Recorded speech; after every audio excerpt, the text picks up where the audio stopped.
సుందరవనం లేదా సుందర్బన్ గంగా నది మరియు బ్రహ్మపుత్ర ముఖద్వారం వద్ద భారతదేశం మరియు బంగ్లాదేశ్లో వేలాది ఎకరాలలో విస్తరించి ఉన్న అద్భుతమైన చిట్టడి అడవి. 1941లో ఒక రాత్రి కేవలం 17 ఏళ్ల వయసున్న పొచ్చబ్ది గాజీ అనే యువకుడు ఈ అందమైన అడవిలో చీకటిలో నదీ మధ్యలో తన తండ్రితో కలిసి పడవ మీద కదలకుండా కూర్చున్నాడు. సుందరవనంలోని అనేక చిన్న ద్వీపాలు చంద్రకాంతితో చీకటి కోటల వల్లే వారి చుట్టూ కదలకుండా నిలబడి ఉన్నాయి. ఇంటి నుండి తెచ్చుకున్న ఆహారం వారు తెరిచారు. వారు ఈ పడవను దాదాపు నదీ మధ్యలో ఉంచారు. అన్నంతో పాటు చేపల కూర తింటూ తండ్రి కొడుకుతో అన్నాడు, అతను తెల్లవారున వస్తాడు, కానీ వేటగాడు ఎల్లప్పుడూ సిద్ధంగా ఉండాలి. మనం తినేటప్పుడు బయట శబ్దం వినబడదు. ఆ సమయంలో చేతిలో తుపాకీ కూడా ఉండదు. కాబట్టి సాధారణంగా వేటగాళ్ళు అడవిలో తమ ఆహారాన్ని నమలరు. త్వరగా మింగిన తర్వాత వాళ్ళు మళ్ళీ వేటకు సిద్ధంగా ఉంటారు. తండ్రి చెప్పిన మాటలు విని పొచ్చబ్ది గాజీ తన ఆహారాన్ని త్వరగా మింగాడు. ఆ తరువాత మళ్ళీ కదలకుండా నిలబడి ఏదో ఒక శబ్దం కోసం ఇద్దరూ ఎదురుచూశారు. సుందర్బన్ యొక్క 4 కాల పిశాచం నీటిలో నుండి కూడా ఈత కొట్టుకొని రానే వస్తాయి. ఇప్పుడు మంచి చంద్రకాంతి ఉన్న సమయం. పొచ్చబ్ది అతని తండ్రి యొక్క ముఖంలోకి చూశాడు. ఎవరికైనా చూసి భయం వేసే వికారమైన ఒక ముఖం అతనిది. ఒకరోజు హఠాత్తుగా తండ్రిని ఈ రూపంలో చూసిన తన చిన్నారి చెల్లి భయంతో పక్కింటికి పరిగెత్తిన తీరు అతనికి ఇప్పుడు గుర్తుంది. అవును, నాన్న ఇలాగ కాదు ఉండే. పుటియా అని ప్రజలు పిలిచే మెహర్ గాజీ ఈ రూపంలో, అంటే ఇలా ఎలా వికారంగా మారాడో అనే కథ ఒక అమ్మమ్మ కథ కంటే విచిత్రమైనది. మనం అక్కడికే వెళ్తున్నాము. నా పేరు దీప. అందరికీ నా యూట్యూబ్ ఛానల్ బియాండ్ స్టోరీస్లోకి స్వాగతం. నేను ఆసక్తికరమైన మరియు మనోహరమైన కొన్ని కథలను లేదా సంఘటనలు చెప్పడానికి మీ ముందుకు వచ్చాను. ఈరోజు నేను మీకు ఒక గొప్ప వేటగాడి జీవిత కథ చెప్తున్నాను. పొచ్చబ్ది గాజీ అనే ఒక లెజెండ్ గురించి కథ. ఈ కథ పేరు ద అమేజింగ్ లైఫ్ ఆఫ్ పొచ్చబ్ది గాజీ.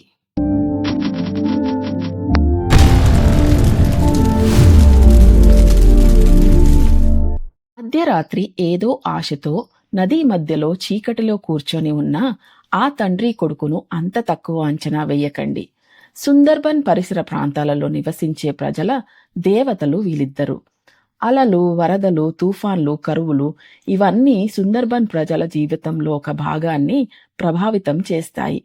వీటన్నిటినీ ఎదుర్కొని తట్టుకోవడానికి చిన్నప్పటి నుంచే శిక్షణ పొందారు వీళ్ళు. సుందర్బన్స్ అని పిలువబడే ప్రపంచంలోనే అతిపెద్ద మడ అడవి ఒడ్డున సుందరి అని పిలువబడే నది ప్రవహిస్తుంది. కానీ ఈ మడ అడవుల్లో ఎవరికీ తెలియకుండా దాగి ఉన్న 4 కాళ్ళ పిశాచాన్ని వారు ఎదుర్కోలేరు. చీకటిలో దాక్కుని నదుల్లో ఈదుకుంటా లేదా మడ అడవుల నీడలో అతను ఎప్పుడైనా రావచ్చు. ప్రపంచం అంతా తెలిసిన రాయల్ బెంగాల్ టైగర్సే వీరు చెప్పే ఈ పిశాచం. జింక మరి ఆవుల మాంసంతో పాటు మానవుడు యొక్క మాంసం కూడా తినే ప్రపంచంలోని ఏకైక మాంసాహార పులులే సుందర్బన్ చిట్టడవి నేలలో సంచరిస్తున్నాయి. చిట్టడి నేలలు, నీరు మరియు మడ అడవుల్లో నివసించే ఈ పులులు ప్రపంచంలోని ఇతర పులుల కంటే అన్ని విధాలుగా భిన్నంగా ఉంటాయి. సుందర్బన్ అనేది భారతదేశం మరియు బంగ్లాదేశ్లోని ఇతర అడవులతో సంబంధం లేని అడవి భాగం. అందువల్ల ఇక్కడ ఉన్న అన్ని జీవులు, ప్రత్యేకంగా పులులు, ఇతర ప్రదేశంలో పులుల కంటే వ్యత్యేకమైన లక్షణాలు కలిగి ఉంటాయి. 10,000 చదరపు కిలోమీటర్లో విస్తరించి ఉన్న ఈ మడ అడవుల్లో 6,000 చదరపు కిలోమీటర్ నేటి బంగ్లాదేశ్లో మరియు మిగిలిన 4,000 చదరపు కిలోమీటర్ మన భారతదేశంలోనూ ఉన్నాయి. పులులు, ముసళ్ళు, చుక్కల జింకలు, అడవి పిల్లి, చిరుతపులి, జింకలు, అడవి పంది, వివిధ రకాల కోతులు మరియు అనేక రకాల పక్షులు ఈ అందమైన అడవిలో నివసిస్తున్నాయి. ఇప్పుడు అంతరించిపోయిన జవాన్ ఖడ్గా మృగం ఒకప్పుడు ఈ సుందర్బన్ అడవిలో ఉండేది అని మీకు నమ్మడం కష్టంగా అనిపించవచ్చు. జంతువులతో నిండి ఉన్న ఈ చిట్టడి నేలకి ఎప్పుడు మనిషి వచ్చాడు? 2300 సంవత్సరాల క్రితం, అంటే మౌర్యుల కాలంలో కూడా ఇక్కడ మనుషులు నివసించేవారని ఉన్న సత్యం ఈ మడ అడవుల లోపల నుండి ఆధారాలుగా కనుగొన్నారు పరిశోధకులు. కానీ ఆ రోజు నుండి ఈ రోజు వరకు అంతులేని యుద్ధం ప్రారంభమైంది. సుందర్బన్ రాజ్యం ఒక ముకుటం లేని రాజు ఆ రోజు నుండి రాజ్యంపై దండెత్తిన మనుషులతో ఈనాటి వరకు అయిపోని యుద్ధం ప్రారంభించాడు. మడ అడవుల ప్రభువుకు ఆనాటి నుండే ఒక పేరు ఉంది, the great Indian royal Bengal tiger. భారతదేశంలో అడవులకు సమీపంగా లేదా చుట్టూ ఎందుకు అడవుల్లో కూడా మనిషి నివాసించే ప్రదేశాలు చాలా ఉన్నాయి. అయితే ఈ సుందర్బన్లో మాత్రం ఈ పులులకు మనుషులతో అంత శత్రుత్వం ఎలా వచ్చింది? మరి ఎక్కడ లేని విధానంగా సుందర్బన్లో నరమాంస భక్షక పులులు ఎందుకు ఇలా ఉన్నాయి? ఒకప్పుడు సుందర్బన్స్లో పులులు ఏడాదికి 50 మందిని తినేవి. దీనికి చాలా కారణాలు ఉన్నాయి. తేనె, కట్టలు, చేపలు, పిట్టలు మరియు అనేక ఇతర వస్తువులను పట్టుకోవడానికి మరియు కొయ్యడానికి మనుషులు ఎల్లప్పుడూ ఈ సుందర్బన్కు వస్తారు మరియు వెళ్తారు. ఈ చుక్కల జింకలను వెంబడించి పట్టుకోవడం కంటే పెద్దగా అరవడం తప్ప త్వరగా పారిపోలేని మనిషిని పట్టుకోవడం చాలా సులభమని ఇక్కడి అడవి రాజులు ఆనాటికి ఎలానో అలా గ్రహించారు. ఇదే కాకుండా మన దేశం పాల్గొన్న బంగ్లాదేశ్ విముక్తి పోరాటం వంటి అనేక యుద్ధాలు ఈ మడ అడవుల్లో జరిగాయి. ఆ రోజు చనిపోయిన సైనికుల శవాలను తిన్న పులులు తర్వాత నుంచి మనిషిని తినడం అలవాటు పడ్డాయి అని చెప్పాలి. 1924లో మనం ఇంతకు ముందు చెప్పిన పడవలో కూర్చున్న 17 ఏళ్ల కుర్రాడు అలాంటి ఊరిలో పుట్టాడు. పొచ్చబ్ది గాజీ వేటగాళ్ల కుటుంబంలో జన్మించాడు. అతని ఒక తండ్రి, తాత మరియు తాత సహోదరులు అందరూ ప్రసిద్ధ వేటగాళ్ళు. కానీ పొచ్చబ్ది కుటుంబం తెల్ల మనుషులు, రాజులు అలాంటి వారిలా డబ్బు, కీర్తి మరియు వినోదం కోసం వేటాడలేదు. నరమాంస భక్షక పులును మాత్రమే వారు వేటాడారు. పొచ్చబ్ది తాత కినుగాజీ తన జీవితంలో 97 నరమాంస భక్షక పులులను చంపాడు. కానీ 98వ పులి ముందు అతను విఫలమయ్యాడు. అతని సహోదరుడు ఇస్మాయిల్ గాజీ కూడా ఇదే విధంగా ఖ్యాతి కలిగి ఉన్న వేటగాడు. కానీ అతను వేటాడిన చివరి పులి అతని ప్రాణం తీసింది. ఆ కుటుంబంలోని వారందరూ మన కోసం నరమాంస భక్షకులను చంపారు లేదా ఆ ఒక పోరాటంలో మరణించారు. బహుశా దానివల్ల కాబోలు ఆ కుటుంబంలోని అందరినీ సుందర్బన్ గ్రామస్తులు దేవతలుగా చూసేవారు. ఆ రోజుల్లో సుందర్బన్ చుట్టుపక్కల గ్రామంలో నివసించే ప్రజలు హిందూ, ముస్లిం అనే తేడా లేకుండా కలిసి ఉండేవారు. మనం ఎప్పుడూ చెప్పినట్లుగా ఒక ఉమ్మడి శత్రువు ఉన్నప్పుడు మాత్రమే మనిషి అటు ఇటు గొడవలు పడకుండా ఉండేది. ఇక్కడ ఒక ఉమ్మడి శత్రువు ఉన్నాడు, అదే మన పులి. సుందర్బన్ అడవి చుట్టూ ఉన్న భారతదేశం మరియు బంగ్లాదేశ్ గ్రామంలో ప్రజలు పూజించే ఇద్దరు దక్షిణ రేయ్ మరియు బొన్ బీబీ అనే 2 పేర్లు. కల్ప కోసేందుకు, తేనె సేకరించేందుకు, పిట్టలు, చేపలు పట్టేందుకు సుందర్బన్కు వెళ్లే ముస్లింలు మరియు హిందువులు ఈ 2 విగ్రహాలను ఒకేసారి ప్రార్థించిన తర్వాత మాత్రమే అడవిలోకి ప్రవేశిస్తారు. దక్షిణ రేయ్ పులి రూపంలో వారిపై దాడి చేయడానికి వస్తారని నమ్ముతారు ఈ ప్రజలు. కానీ ఈ దక్షిణ రేయికి శత్రువైన వనదేవతయే బొన్ బీబీ. అలా ఈ ఇద్దరిని ప్రార్థించిన తర్వాత అడవిలోకి ప్రవేశిస్తారు గ్రామస్తులు. ఈ మడ అడవుల్లో ప్రవహించే చిన్న నదుల్లో పడవలపై ప్రయాణించే మనుషులను వెనుక నుండి ఈదుతూ ఆక్రమిస్తాయి ఈ పులులు. అందువల్ల ఈ పులుల దాడి నుండి తప్పించుకోవడానికి వారు రాత్రిపూట ఈ నదులలో ప్రయాణిస్తున్నప్పుడు దక్షిణ రేయ్ ముఖంతో తల వెనుక కప్పి ప్రయాణిస్తారు. ఒక్క మాటలో చెప్పాలంటే ఉమ్మడి శత్రువైన పులికి వ్యతిరేకంగా వీళ్ళు ఒక్కటవుతారు. యుగ యుగాలుగా ఈ నరమాంస భక్షక పులుల నుండి తమను రక్షిస్తుంది పొచ్చబ్ది కుటుంబం కాబట్టి వాళ్ళని గ్రామస్తులు దేవుడితో సమానంగా చూస్తారు. పొచ్చబ్ది తాత తన జీవిత కాలంలో 97 పులులను చంపాడని చెప్పుకున్నాం కదా. ఈయన తండ్రి మెహర్ గాజీ లేదా పుటియా అని పిలువబడే మెహర్ అతని జీవిత కాలంలో 50 నరమాంస భక్షక పులులను చంపాడు. వీళ్ళిద్దరూ చంపిన పులుల సంఖ్య విన్నప్పుడు మనకు నమ్మడం కష్టంగా ఉంటుంది.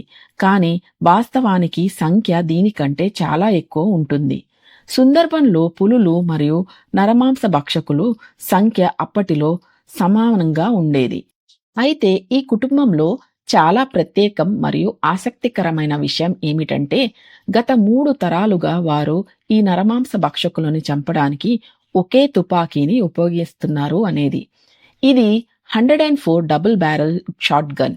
దీనిని 1848లో ఒక బ్రిటిషర్ తన తాత కినుగాజీకి బహుమతిగా ఇచ్చారు. అతని తండ్రి మరియు తాత ఇద్దరు ప్రసిద్ధ వేటగాళ్ళు. కానీ పొచ్చబ్దీకి చిన్నతనంలో వేట మీద ఆసక్తి లేకుండే. అడవిలో తేనె కోసం వెళ్లడం, దాన్ని సేకరించి మళ్ళీ మార్కెట్కి తీసుకొనొచ్చి అమ్మాలి అనేది మాత్రమే ఆయన ఆసక్తి. ఎందుకంటే అప్పటికీ ఇప్పటికీ ఈ సుందర్బన్లో తేనెకు మంచి మార్కెట్ ఉంది. తేనెను తీసుకువెళ్లి బజారులో అమ్మిన తర్వాత నేరుగా క్రికెట్ ఆడుకోవడానికి లేదా గాలిపటం ఎగరేసేందుకు వెళ్తాడు పొచ్చబ్ది. 1936లో దీనికి ఒక మార్పు వచ్చింది అని చెప్పాలి. ఆ సంవత్సరంలో కొంతమంది అమెరికన్లు వేట కోసం సుందర్బన్స్కి వచ్చారు. కానీ అనేక నదులు, చిట్టడి నేలలు మరియు దట్టాలతో నిండిన ఈ మడ అడవుల్లో వారు దారి తప్పిపోయారు.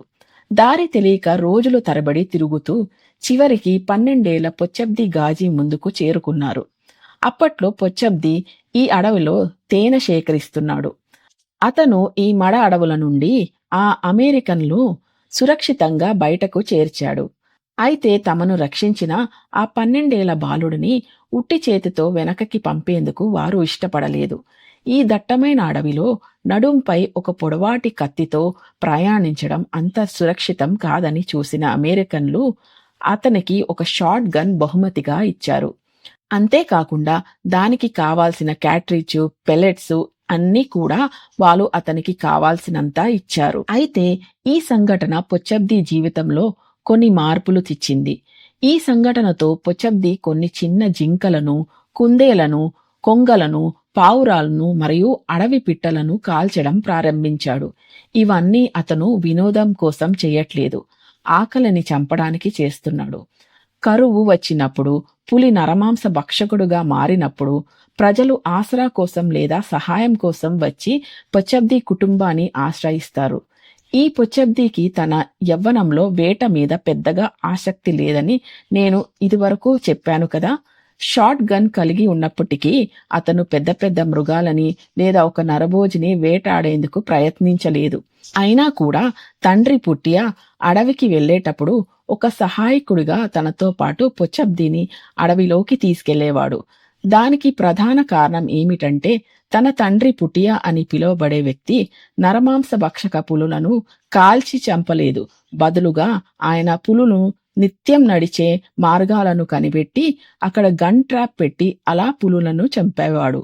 ఈ గన్ ట్రాప్ అనేది తరతరాలుగా సంపాదించిన జ్ఞానము మరియు ఇక్కడ అడవి, చిట్టడి నేలలు నిజంగా అర్థం చేసుకున్న వ్యక్తి మాత్రమే చేయగలిగిన పని. పొచ్చబ్ది కుటుంబానికి చెందిన వారు 3 తరాలుగా ఈ పులులను చంపుతున్నారు, లేదా వారు చంపిన 80% పులులు ఈ గన్ ట్రాప్స్ లో చిక్కుకొని చనిపోయాయి. ఇలా గన్ ట్రాప్లు వేయడంలో పొచ్చబ్ది తండ్రి పుటియా నిపుణుడు. కానీ పుటియా మాత్రమే ఎల్లప్పుడూ విజయించలేదు. పుటియాపై 2 సార్లు పులులు విజయం సాధించాయి. ఈ 2 సార్లు కూడా అదృష్టవశాత్తు ప్రాణం కాపాడబడింది. కానీ పుటియా ప్రతిఫలంగా ఇవ్వాల్సి వచ్చింది అతని ముఖంలోని మాంసాన్ని. ఇలా 2 సార్లు నరమాంస భక్షక పులి దాడుల నుంచి తప్పించుకున్నవారు ప్రపంచంలోనే చాలా అపూర్వం. పుటియా తన పశువులను మేపుతున్నప్పుడు మొదటిసారి పులి తనపై దాడి చేసింది. పుటియా తన పెద్ద ఆవు వెనక భాగంలో వేలాడుతున్న పులిని తన చేతిలోని పెద్ద కర్రను తీసి కొట్టి ఎదుర్కొన్నాడు. అడవికి దూరంలో ఓ ప్రదేశంలో పశువులను మేపుతున్నాడు పుటియా. అందుకే చేతిలో తుపాకీ కూడా లేకుండే. తన వీపుపై కర్రతో కొట్టిన పుటియాపై దాడి చేసి అతని శరీరంపై తీవ్ర గాయాలు చేసిన తర్వాత మాత్రమే పులి తిరిగి మళ్లీ పశువులపై దాడి చేసి దాన్ని తిన్నది. రక్తంలో స్నానం చేసి పడి ఉన్న పుటియాని ఏదో కారణాల వల్ల ఆ స్థితిలో వదిలేసి వెళ్లిపోయింది ఆ పులి. నిమిషాల తరువాత పుటియా కళ్ళు తెరిచినప్పుడు ఎముకలు విరిగే శబ్దం వినబడింది. అతను చూసినప్పుడు పులి అతని పక్కన కూర్చొని ఆ పశువును తింటుంది. అదే సమయంలో పులిని చూసి పారిపోయిన పశువులు గ్రామానికి చేరుకున్నాయి. పశువులు ఇలా పారిపోయి వచ్చినందుకు గ్రామస్తులకు విషయం అర్థమైంది. కర్రలు, రాళ్లతో వాళ్ళందరూ అక్కడికి చేరుకున్నారు. దీనితో వారు పులిని తరిమి కొట్టి పుటియాని ప్రాణాలతో హాస్పిటల్కి తరలించారు. తీవ్రంగా గాయపడినప్పటికీ స్థానికులు పుటియాని కాపాడగలిగారు. కాని తదుపరిసారి పుటియాకు అంత అదృష్టం లేకుండే. అప్పుడు ఈ పులి గ్రామానికి చేరుకున్నసరికి పుటియా గ్రామంలో లేడు. అతని ఇంటి సమీపంలో గుడిసె అంచు నుంచి పులి ఒక పెద్ద పశువును కరిచి దానిని అక్కడ నుండి ఎత్తుకొని వెళ్ళిపోయింది. ఆవును కాపాడే ప్రయత్నంలో 2-3 గ్రామస్తులు కొంచెం గాయపడ్డారు. ఆ తరువాత పులి తన ఇరతో చిట్టడిలోకి వెళ్ళింది. అక్కడ ఒక బురద గుంటలో పడి దానిలోకి దూసుకెళ్ళింది. ఎందుకంటే వేట మరియు పులి యొక్క బరువు వల్ల అతను దానిని పట్టుకోలేక ఆ బురదలోకి దూసుకుపోయాడు. చాలా శ్రమం తర్వాత ఈ ఆవుని మళ్లీ లాగి ఒడ్డుకు చేర్చి అక్కడి నుంచి తీసుకువెళ్ళింది ఆ పులి. ఆ సమయమంతా ఈ వాగు చుట్టూ వేలాది మంది వచ్చి నిలబడి ఉన్నారు. ఈ సంఘటన అంతా జరిగిన తర్వాత పుటియా గ్రామానికి చేరుకున్నాడు. మరియు ఇదంతా తెలిసిన వెంటనే అతను ఈ పులి యొక్క తాజా పాదముద్రలను చూస్తూ తన తుపాకీ తీసుకొని అడవిలోకి వెళ్ళాడు. పట్టాపగలు విజయవంతంగా గ్రామాన్ని చేరుకొని ఆవుతో అడవిలోకి ప్రవేశించిన పులి ఇది ఒక అవకాశంగా మార్చుకొని ఇలా పగటిపూట గ్రామానికి చేరుకొని మళ్ళీ ఇరలను ఎత్తుకెళ్ళొచ్చు. మరోసారి వస్తే పిల్లలు ఎదురుగా ఉంటే ఏమవుతుంది? అందుకే అతన్ని చంపేయాలనే ఉద్దేశంతో వెంటనే తుపాకీ తీసుకొని అడవికి వెళ్ళాడు పుటియా. పులులను గుర్తించడంలో మరియు వాటిని కాల్చడంలో పుటియా ఆ సమయంలో ప్రపంచంలోని ఉత్తమ వేటగాళ్ళలో ఒకరు.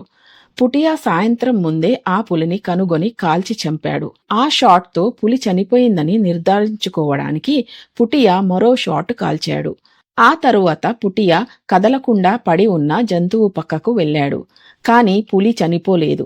పుటియా దగ్గరికి రాగానే పులి అతని మీదకి దూకి పుటియాపై దాడి చేసింది. పుటియా ముఖం మీద తన పెద్ద చేతులతో మొదటి దెబ్బ వేసింది ఆ పులి.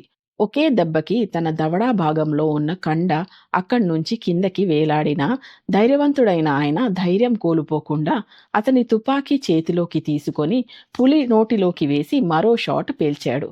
ఆ తరువాత వేలాడుతున్న దవడాతో ఊరికి చేరుకున్న పుటియాని చూసి ప్రజలు వెంటనే హాస్పిటల్కి తరలించారు. ఎవరున్నా భయపడి వెనక్కి పోయే క్షణం అది. కానీ అలాంటి పరిస్థితిలో చివరి శ్వాస వరకు పోరాడే వేటగాళ్ళ కుటుంబంలో పుటియా పుట్టాడు. అతను భయపడలేదు, కుంగిపోలేదు. కానీ హాస్పిటల్లో ఉన్న తర్వాత ఇంటికి తిరిగి వచ్చినప్పుడు ధైర్యవంతుడైన ఆ వేటగాడు విరిగిపోయాడు. తండ్రి గొంతు విని బయటకు పరిగెత్తే అతని చిన్న కూతురు ఆ రోజు కూడా అతనిని చూడడానికి తన తండ్రిని పిలుస్తూ బయటకి వచ్చింది.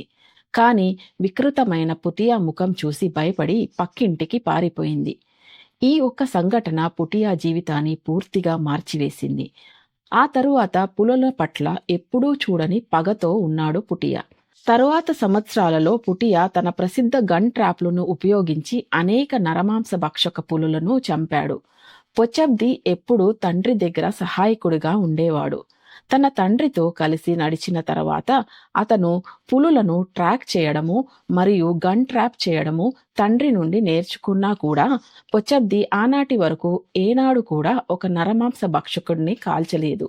కానీ 1941లో ఒక వేసవి కాలం 17 ఏళ్ల పొచబ్ది గాజీ జీవితాన్ని మార్చేసింది. సుందర్బన్స్ని దడదడలాడించే ఒక నరమాంస భక్షక పులి సంచరించే కాలమది. ఈ నరమాంస భక్షకుడు పుటియా గ్రామానికి దూరంగా మరొక గ్రామంలో ఉన్నాడు. టెర్రర్ ఆఫ్ గోల్ ఖలీ అని బ్రిటిష్ వారు పిలిచే ఈ నరమాంస భక్షక పులి అప్పటికే 16 మందిని తినేసింది. గ్రామస్తులు ఫిర్యాదులతో ఇంటికి వచ్చినప్పుడు పుటియా మరియు ఆయన కుమారుడు ఈ నరమాంస భక్షకుడిని కనుగొనడానికి అక్కడికి బయలుదేరారు.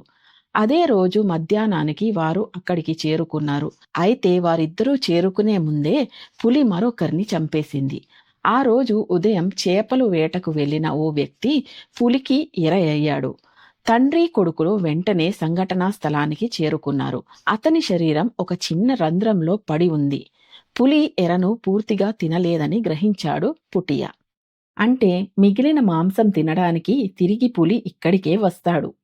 ఆ వ్యక్తి మృతదేహాన్ని అక్కడి నుంచి తీసుకెళ్లమని గ్రామ ప్రజలకు చెప్పి తండ్రి కొడుకులు అక్కడే ఉండిపోయారు.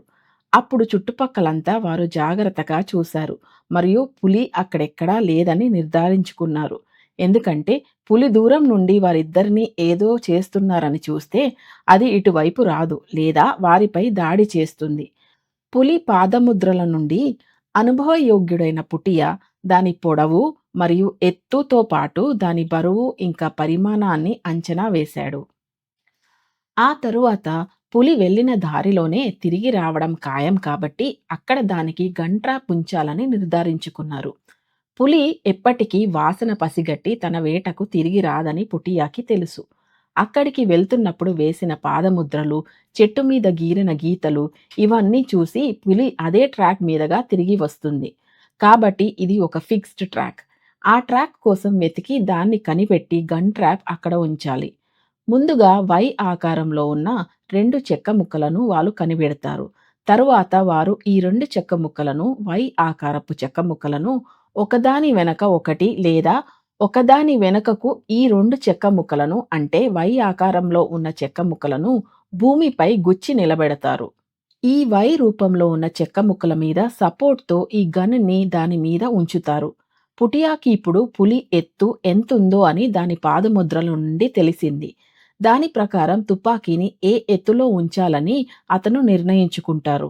వారు తమ తుపాకీలను వీటిపై 2 వై ఆకారపు కట్టలపై దాదాపు పులి యొక్క ఛాతీపై కాల్చే స్థాయికి ఉంచుతారు. ఇప్పుడు తీగలు, తాడులు, చిన్న దారాలతో గన్ ట్రాప్‌ను తయారు చేస్తారు. తుపాకీని ఉంచిన ప్రదేశానికి కొంచెం ముందు నల్ల త్రాడు ఉంటుంది. పులి ఈ నల్ల తీగను తాకినప్పుడు ఆ తుపాకీ పేలుతుంది. ఇప్పుడు మీరు ఈ పిక్చర్‌లో చూస్తుందే పుటియా పెట్టినట్లున్న ఒక గన్ ట్రాప్. అనేక తాడ్లు, చెక్కలు మరియు దారాల ద్వారా ఈ గన్ ట్రాప్ తయారు చేయబడుతుంది. కొంచెం ఎక్కువ సేపు కష్టపడి చేసేదే ఈ గన్ ట్రాప్. అయితే అలాంటి గన్ ట్రాప్ తయారు చేసిన తర్వాత దానిని మొక్కలు, ఆకులతో కప్పి పెట్టడానికి పుటియా ఎప్పుడూ తయారు కాడు. పుటియా ప్రకారం మనం కొన్ని ఎక్స్‌ట్రా పనులు చేస్తే మాత్రమే పులి గమనిస్తుంది. కాబట్టి పుటియా ఇలా గన్ ట్రాప్‌లు వేసిన తర్వాత ప్రత్యేకంగా ఏమీ చెయ్యడు. భూమిలో చేసిన చిన్న చిన్న రంధ్రాలన్నీ కప్పేస్తారు. ఆ తరువాత దానిపై ఆకులు వేసి ఉంచుతారు. అతను వేసిన ఈ గన్ ట్రాప్ అంటే ఈ తుపాకీ పెట్టేది ఏదైనా పొద వెనకకే ఉంటుంది. కాబట్టి ఈ తుపాకీని పులి వెంటనే చూడదు. ఒకసారి ఆలోచించండి.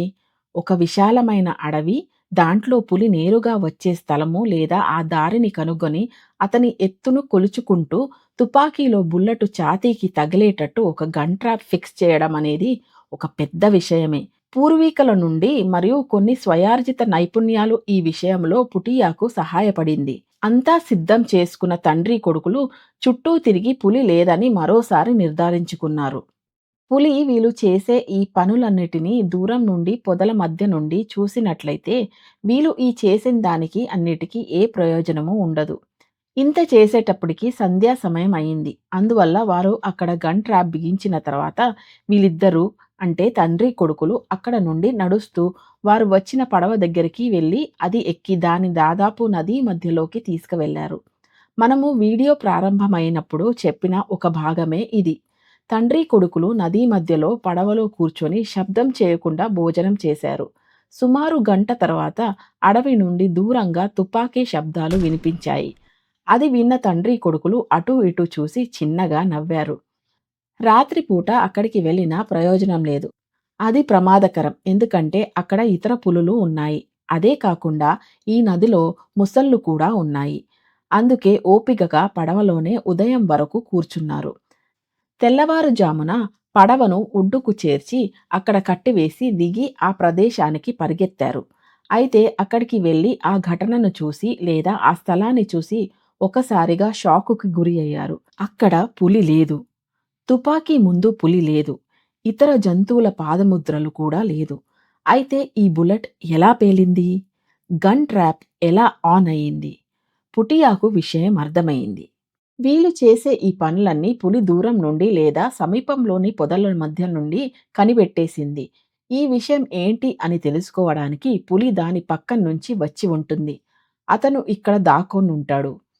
అందువల్ల అతను వేరే వైపు నుండి వచ్చి ఈ గన్ ట్రాప్‌ను తాకినప్పుడు తుపాకీ పేలింది. అదే జరిగింది. అతను చెప్పిందంతా నిజం అని నిరూపించుకోవడానికి కొడుకుకు ఈ ట్రాపు ఇరువైపులా ఉన్న పులి జాడలను చూపించాడు. అదేంటంటే పులి ఎప్పుడూ వెళ్ళే దారిలో రాలేదు. పక్క నుంచి వచ్చింది.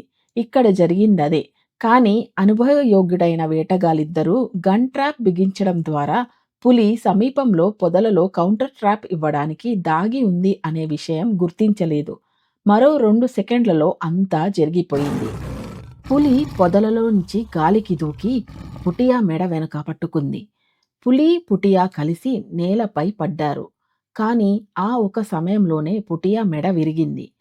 అయితే ఒకసారిగా పుటియా మీదకి దూకడంతో షాకుకి గురి అయిన పొచ్చబ్ది తన చేతిలో ఉన్న పొడవాటి కత్తిని చేతిలో తీసుకొని పులిపైకి దూసుకు వెళ్ళాడు. కానీ ఏమీ కాలేదు. ఎందుకంటే పులి అప్పటికే పొదల్లోకి దాకిపోయాడు. ఒకటో రెండో నిమిషాలలో అక్కడ సీన్ అంతా శాంతమయ్యింది. పొచ్చబ్ది కదలని తండ్రిని చూస్తూ గంటల తరబడి కదలకుండా ఉండిపోయారు. పులి తిరిగి వస్తుందో లేదో అని కూడా ఆ 17 ఏళ్ల యువకుడు అప్పుడు ఆలోచించలేదు. కొద్దిసేపటి తర్వాత పుటియా చంపిన పులిని చూసేందుకు గ్రామ ప్రజలు పడవల్లో అక్కడికి చేరుకున్నారు.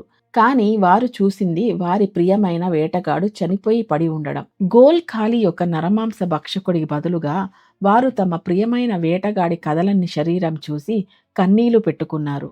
అయితే ఆ సమయంలో కూడా పొచబ్ది కళ్ళ నుంచి ఒక్క కన్నీటి బొట్టు కూడా జారలేదు. అమెరికన్లు బహుమతిగా ఇచ్చిన తుపాకీని తీసుకొని అతను తన శరీరం వెనక వేలాడించాడు. ఇంకా గన్ ట్రాప్లో వారు సంప్రదాయబద్ధంగా ఉపయోగించిన పాత తుపాకీని కూడా తీసుకున్నాడు. తరువాత పులి వెళ్ళిన దిశలో పాదముద్రలను చూస్తూ పరిగెత్తాడు. తన వెనుకాల నుంచి జనాలు పిలిచినా అతను వినిపించుకోలేదు. పాదముద్రల కోసం వెతకడం ద్వారా పులులను ట్రాక్ చేయడము మరియు గన్ ట్రాప్ పెట్టడంలో అతను మొదటిసారిగా తన తండ్రి నేర్పిన పద్ధతులను ఉపయోగించాడు. చివరకు అతనికి మంచి చోటు దొరికింది. పాదముద్రలను బట్టి తన తండ్రిని చంపిన పులి వచ్చి వెళ్లే ప్రదేశం ఇదేనని గుర్తించాడు అతను.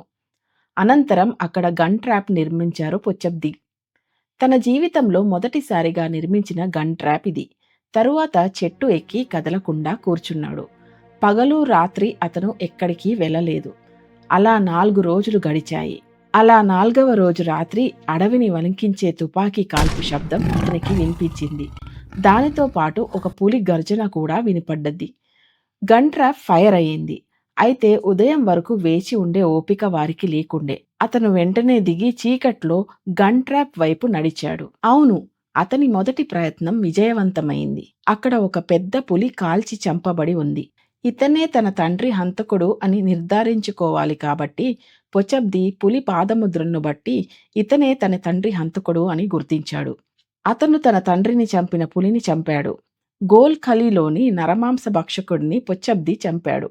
ఆ రోజు మొదటిసారిగా వణుకుతున్న అడవిలో పొచ్చబ్ది గాజీ అనే 17 ఏళ్ల కుర్రాడు గట్టిగా అరిచి ఏడిచాడు.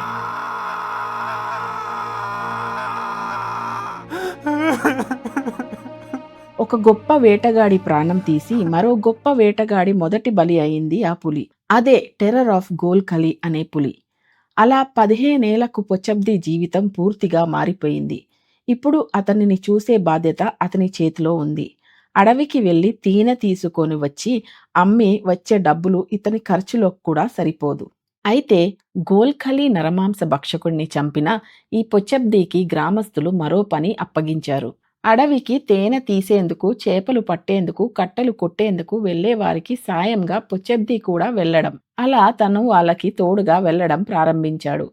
ఆ రోజుల్లో సుందర్బన్స్లో ఇలా అడవిలోకి వెళ్లే వ్యక్తులు తిరిగి వచ్చే అవకాశం కేవలం 35% మాత్రమే. పులిని రెచ్చగొట్టినా లేకపోయినా సుందర్బన్స్లోని పులులు మనుషులపై దాడి చేసే అవకాశం చాలా ఎక్కువగా ఉంది. ఆ సమయంలో ప్రపంచంలోని అత్యధిక సంఖ్యలో నరమాంస భక్షకులు పులులుండే ఒక అడవి సుందర్బన్స్ అడవి. అలాంటి ఒక అడవిలోకి ఇప్పుడు మనుషులను రక్షించే పనితో పొచ్చబ్ది ప్రవేశించాడు. కానీ ఆ పనిలో పొచ్చబ్ది ఎప్పుడూ విఫలం కాలేదు. అతను తన ఆధీనంలో ఉన్న ఒక్క మనిషి మీద కూడా పులిని తాకడానికి అనుమతించలేదు. అంతేకాదు 1945 గడిచే సమయానికి 11 నరమాంస భక్షక పులులను కాల్చి లేదా గన్ ట్రాప్లు పెట్టి చంపేశారు అతను. సుందర్బన్స్లో మరియు ఉత్తర భారత అడవుల్లో మిగిలిన ప్రాంతాల్లో అనేక ఇతర షికారులు సంచరించే సమయం కూడా ఇదే.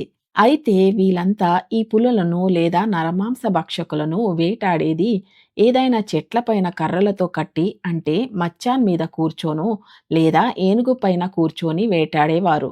కానీ పొచ్చబ్ది తన జీవితంలో వేటాడిన ప్రతి పులిని అడవిలో చెప్పులు లేకుండా నడిచి వెళ్లి గన్ ట్రాప్లు బిగించి లేదా నేరుగా వెళ్లి వాటిని కాల్చి చంపేవాడు. సహచారుల అన్వేషణంలో పులుల ప్రత్యేకమైన పిలుపులు మరియు గర్జనలను అనుకరించే ఒక ప్రత్యేక కళ పొచ్చబ్దీకి ఉండే. దీని ఉపయోగించి తను గన్ ట్రాప్స్ బిగించే చోటుకు మరో పులి వచ్చింది అని శబ్దం చేస్తూ నరమాంస భక్షక పులిని ట్రాక్లోకి ఆహ్వానిస్తాడు. ఇలా సహచరుడిని వెతుకుతూ ఇక్కడికి వచ్చే పులులు పొచ్చబ్ది తుపాకీ ముందు నిలిచిపోతాయి. పొచ్చబ్ది తన జీవిత కాలంలో నరమాంస భక్షకులైన పులులు, చిన్న చిన్న పక్షులు మరియు ఆకలి కోసం చంపే జంతువులని తప్ప మరి ఏ ఇతర జంతువును వినోదం కోసం వేటాడలేదు. సుందర్బన్ మడ అడవుల్లో ఎక్కడ నరమాంస భక్షకుడు ఉన్నట్లు సమాచారం అందుతుందో పొచ్చబ్ది నేరుగా అక్కడికి వెళ్తాడు. ఎల్లప్పుడూ అతనితో 2 ట్రాకర్లు ఉంటారు. గోరా గోత్రంలో చెందిన 2 వ్యక్తులు అతనితో నిత్యం ట్రాకింగ్కు వెళ్ళేవారు. అతని సాధారణ వేషధారణ కాకి చొక్కా మరియు నిక్కర్లు. అంతేకాకుండా శరీరమంతా అతను చేపల నూనె పూసుకునేవాడు. దీని కారణం వారి సువాసన పులి సులభంగా గుర్తించవద్దు అని. అతని 2 ట్రాకర్లు నరమాంస భక్షక పులి పాదముద్రలను కనుగొన్న తర్వాత పొచ్చబ్ది యొక్క నిజమైన పని ప్రారంభమవుతుంది. అతను పులి స్వరంతో భీకరంగా గర్జిస్తాడు. ఇది విని గర్జన ఎక్కడి నుండి వస్తుందో అని చూసిన తర్వాత ఆ పులి గర్జన యొక్క ఫ్రీక్వెన్సీతో ఆ పులి ఎంత దూరంలో ఉంది మరియు అతను ఏ దిశలో నడుస్తున్నాడో, ఇంకా ఎంత పెద్ద పులి, ఇలాంటి విషయాలు సాధారణ పద్ధతిలో ఊహించుకుంటారు. ఆ తరువాత శబ్దం చేయకుండా మెల్లగా ఆ గర్జన వినిపించిన వైపుకి వాళ్ళు నడుస్తారు. కొన్ని సెకండ్లు లేదా కొన్ని నిమిషాలు వీళ్ళు దాదాపుగా ఈ పులి పక్కకి చేరుకుంటారు. పులి దగ్గరికి వచ్చేదాకా అప్పుడప్పుడు పొచ్చబ్ది పులిలాంటి శబ్దాలు చేస్తూ ఉంటాడు. వారు పులి వైపు వెళ్తుండగా పులి తల పైకెత్తి గర్జిస్తుంది. వాళ్ళప్పుడు వంగి ఆ పులి చూడకుండా ఉండేందుకు అడవి పొదల్లో నుంచి నడుస్తారు. మళ్ళీ పులి తల దించగానే వాళ్ళు లేచి నడుస్తారు. అతను దాదాపు 56 మీటర్లకు చేరుకున్న సమయానికి అతని ట్రాకర్లో ఒకరు తన చేతిలో బ్రిటిష్ ఆర్మీ వారి ఒక పెద్ద టార్చ్ తీసుకొని ఈ పులి కంటికి తగిలేలా లైట్ కొడతాడు. మరుసటి క్షణమే పొచ్చబ్ది గాజీ పులికి కూడా తెలియక ముందే తుపాకీ కాలుస్తాడు. పొచ్చబ్ది సాధారణంగా మెడ మరియు భుజం కలిసే చోట షాట్ తీసుకుంటాడు. పెద్దగా శబ్దం చేయకుండా చిన్నగా శబ్దిస్తూ కూర్చున్న స్థితిలోనే పులి పక్కకు పడిపోతుంది. అయితే ముందే చెప్పినట్లుగా పొచ్చబ్ది తన తండ్రి నేర్పిన గన్ ట్రాప్ ఉపయోగించి మరిన్ని పులులను చంపేశారు. అలా సంవత్సరం 1947 అయింది. అప్పటి బ్రిటిష్ ఇండియా హఠాత్తుగా కనుమరుగయింది. పొచ్చబ్ది నివసించే గ్రామం అప్పుడు ఏదైతే బంగ్లాదేశ్లో ఉండే, అది ఇప్పుడు తూర్పు పాకిస్తానుగా మారింది. కానీ రాజకీయ వాతావరణంలో వచ్చిన ఈ మార్పు పొచ్చబ్దిపై ప్రభావం చూపలేదు. అతను తన పనిని కొనసాగించాడు. ఒక చిన్న మార్పు వచ్చింది. అదేంటంటే తూర్పు పాకిస్తాన్ అడవి శాఖ అతనిని పనిలోకి తీసుకున్నారు. అలా పొచ్చబ్ది ఒక ప్రొఫెషనల్ బంగాలీ వేటగాడుగా మారారు. అడవి శాఖ కోసం ఇబ్బంది కలిగించే జంతువులను వేటాడే స్థానిక వేటగాడు ఆ రోజుల్లో ప్రొఫెషనల్ షికారి. పొచ్చబ్ది దృష్టిలో ఒకే ఒక జంతువు ఇబ్బంది కలిగిస్తుంది. అదే రాయల్ బెంగాల్ టైగర్.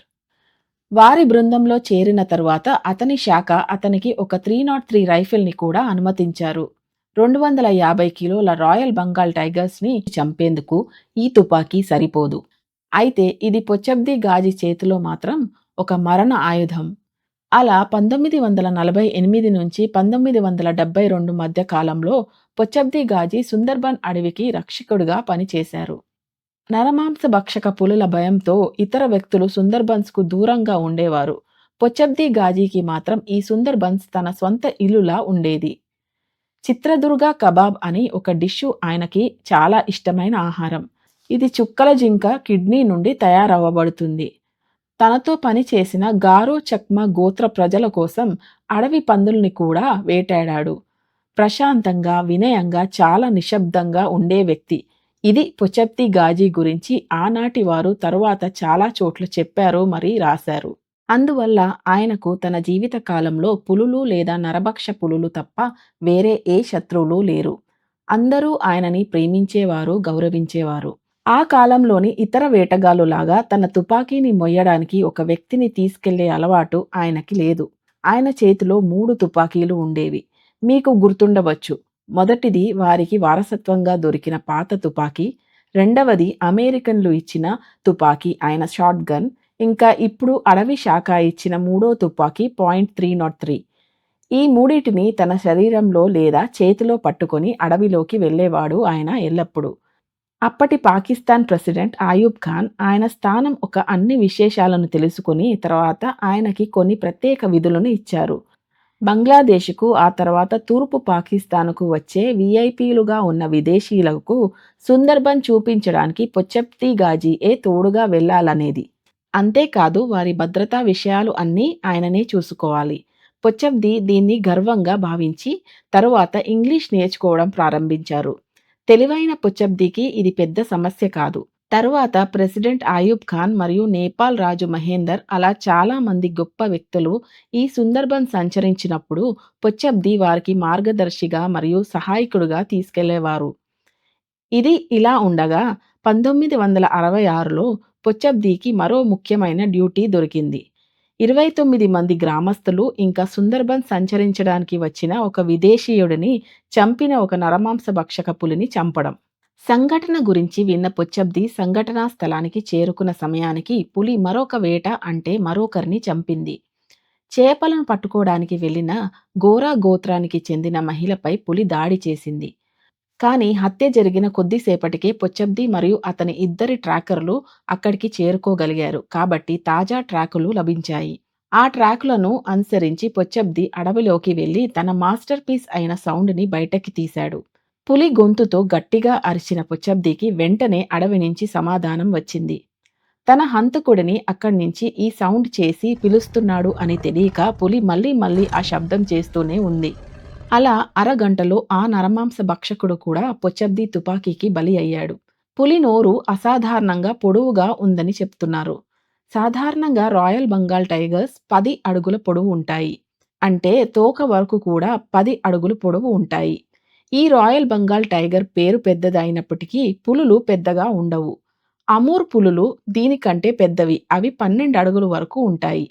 అయితే ఇప్పుడు చనిపోయిన ఈ పులి 12 అడుగుల పొడవు ఉంటుందని చెబుతున్నారు. ఏదేమైనప్పటికీ ఈ ఒక్క హత్యతో ప్రెసిడెంట్ అయూబ్ ఖాన్ అతనికి ప్రత్యేక అవార్డు కూడా ఇచ్చారు. అలా 1971 సంవత్సరం వచ్చింది. తూర్పు పాకిస్తాన్లో రాజకీయ వాతావరణం మరోసారి తలకిందులయింది.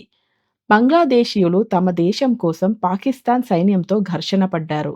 ఆ సమయంలో అయూబ్ ఖాన్ ఇచ్చిన ఈ అవార్డు వల్ల పొచ్చబ్ది పెద్దగా ప్రభావితం కాలేదు. అతను తన ప్రజల మధ్య తన దేశస్థుల మధ్య ఉండిపోయాడు. అప్పట్లో బంగ్లాదేశ్ స్వతంత్ర సమరయోధులు ఉద్యమాలు కొంత భాగం వరకు ఈ సుందర్బన్ అడవి కూడా జరిగేది. దాని చిట్టడి, బురద మరియు మడ అడవుల గురించి తెలియని ఈ స్వతంత్ర సమరయోధులు చాలా మంది అక్కడే మరణించారు. మిగిలిన వాళ్ళను పులులు పొట్టన వేసుకున్నాయి. అక్కడ మళ్ళీ పొచ్చబ్ది రక్షకుడిగా కనిపించాడు. బంగ్లాదేశ్ ముక్తి బహిని అని పిలువబడే బంగ్లాదేశ్ స్వతంత్ర పోరాట సంస్థ అతని సహాయం కోరింది. ఈ చిట్టడి నేలలు మరియు మడ అడవులను దాటి వారి సైనికులను సురక్షితంగా అటువైపుకు తీసుకువెళ్లడమే అతనికి లభించిన ఉద్యోగం. కానీ పొచ్చబ్దికి ఇది కేవలం పిల్లల ఆట మాత్రమే. డిసెంబర్ 5 నుంచి 16 తేదీ మధ్య సైనికుల మృతదేహాలను తిని నరమాంస భక్షకులుగా మారిన 20కి పైగా నరమాంస భక్షక పులులను కాల్చి చంపాడు అతను. యుద్ధం తర్వాత బంగ్లాదేశ్ ప్రజలు పొచ్చబ్దిని మరచిపోలేదు. బంగ్లాదేశ్ అడవి శాఖ అతనికి రేంజర్గా ఉన్నతి కల్పించింది. అంతేకాకుండా కొత్త ప్రభుత్వం అతనికి సేవియర్ ఆఫ్ ద సుందర్బన్స్ అనే ఒక కొత్త అవార్డు కూడా ఇచ్చారు. అప్పటికి అతని వయసు 46. నిజానికి యుద్ధం ముగిసిన రోజుల్లో అంటే 1972 తర్వాత రోజుల్లో పొచ్చబ్దికి చేతి నిండా పని ఉండేది.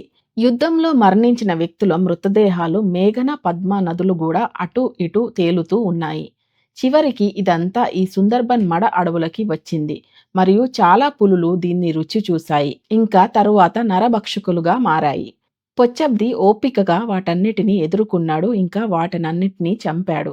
పొచ్చబ్ది 1997 మే 12న తన జీవితంలో చివరి మరియు 61వ నరమాంస భక్షక పులిను చంపాడు. ద టెర్రర్ ఆఫ్ తలపత్తి అని పిలువబడే ఈ పులి 6గురిని చంపిన తర్వాత ఈ పొచ్చబ్ది తుపాకీతో చంపబడింది. అడవిలో 13 కిలోమీటర్లు నడిచి తెల్లవారు 4 గంటలకు ఈ పులిని కాలపురికి పంపాడు. అప్పుడు అతని వయసు వింటే మీరు షాక్ అవుతారు. అతనికి అప్పుడు 73 ఏళ్లు. పొచ్చబ్ది ఇలాగే సాగితే తన 100వ పులిని కూడా వేటాడినప్పుడు వాళ్ళు బతికి ఉంటారేమో అని అతని స్నేహితులు అనుమానం వ్యక్తం చేశారు. అయితే అందరినీ దిగ్భ్రాంతికి గురి చేస్తూ పొచ్చబ్ది తన చివరి పులిని చంపిన 5వ నెల తర్వాత ఈ లోకాన్ని విడిచిపెట్టాడు. 1997 అక్టోబర్ 12వ తేదీన నిద్రపోవడానికి వెళ్లిన పొచ్చబ్ది గాజీ మళ్లీ కళ్ళు తెరవలేదు. బ్రిటిష్ ఇండియాలోని వేట కుటుంబంలో జన్మించిన పొచ్చబ్ది గాజీ మరణంతో సుందర్బన్స్లోని ఒక యుగం ముగిసింది. అలా బంగ్లాదేశ్లో జన్మించి తూర్పు పాకిస్తాన్ అడవి శాఖలో పనిచేసి బంగ్లాదేశ్ స్వతంత్ర పోరాటంలో పాల్గొని స్వతంత్ర బంగ్లాదేశ్లో రేంజర్గా పనిచేశారు ఆయన. తన జీవితమంతా ఒకే చోటు ఉంటూ అదే పని చేస్తూ అదే జంతువును వేటాడుతూ నరమాంస భక్షక పులి చేతిలో చంపబడని అతని కుటుంబంలోని మొదటి సభ్యుడు పొచ్చబ్ది. 61 నరమాంస భక్షక పులులలో ఒక్కటి కూడా అతనిని గీకలేకపోయింది. తనను నమ్మి అడవికి తనతో వచ్చిన ఒక్క వ్యక్తిపై కూడా ఏ పులిని దాడి చేయనివ్వలేదు. పొచ్చబ్ది గాజీ ఒక్క బాధ కూడా లేకుండా తన సొంత మంచం మీద సొంత ఇంట్లో నిద్రలోనే ఈ భూమికి విడకోలు పలికాడు. తండ్రి చనిపోయిన ఆ రోజు మాత్రమే పొచ్చబ్ది గాజీ తన జీవితంలో ఏడ్చాడు. పొచ్చబ్ది గురించి చెప్పడానికి మనకి ఒకే ఒక మాట ఉంది: ద లెజెండ్. సుందర్బన్స్ కథలు ఎప్పటికీ ముగియవు. సుందర్బన్స్లోని మరో మూల నుంచి కథను మనము మళ్ళీ ప్రారంభిస్తాం. అప్పుడు మరొక గొప్ప వేటగాడు మనతో ఉంటాడు.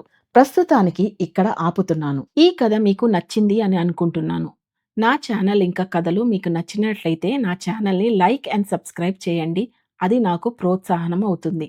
ఇలా ఇంకొక గొప్ప కథతో మళ్ళీ నేను మీ ముందుకి వస్తాను. అప్పటి వరకు ధన్యవాదాలు.